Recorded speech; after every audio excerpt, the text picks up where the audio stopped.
స్వేచ్ఛ అనేది ప్రతి దేశానికి ఒక హక్కు. ఈ స్వేచ్ఛ శృతి మించకూడదు. స్వేచ్ఛ దారి మళ్ళకూడదు.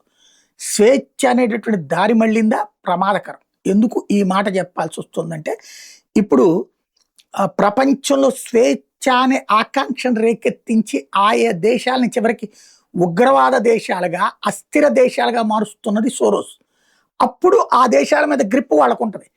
గతంలో భారతదేశంలో ఒక అస్థిర ప్రభుత్వాన్ని, కాంగ్రెస్ది సుస్థిర ప్రభుత్వం 10 ఏళ్ళు నడిచింది. కానీ అస్థిరంగానే దేశం ఉంది. దానికి కారణం సోరోస్ బ్యాచ్.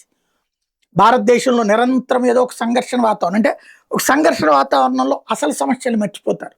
బంగ్లాదేశ్లో అలాగే సృష్టించారు, నేపాల్లో అట్లాగే సృష్టించారు, శ్రీలంకలో అట్లాగే సృష్టించారు. ఇప్పుడు స్పెయిన్లో జరుగుతున్నది కూడా అదే. వీళ్ళు రెజ్యూమ్ చేంజ్, తమ చెప్పు చేతల్లో ఉండేటటువంటి ఉన్మాద బ్యాచ్ల్ని తీసుకొచ్చి నాయకులుగా నిలబెడతారు. పాకిస్తాన్ అసీఫ్ ముండిని నిలబెట్టినట్టు.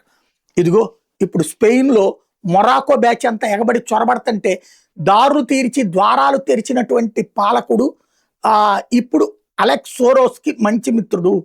వీళ్ళిద్దరూ కలిపినే ఇప్పుడు స్పెయిన్ని కాస్త 3వ ప్రపంచ దేశంగా యూరోప్ యూనియన్లోకి ఈ క్రిమినల్ ఇస్లామిస్టుల్ని చొరబడేలా చేసుకొచ్చారన్నటువంటి విషయం బయటకు వచ్చింది.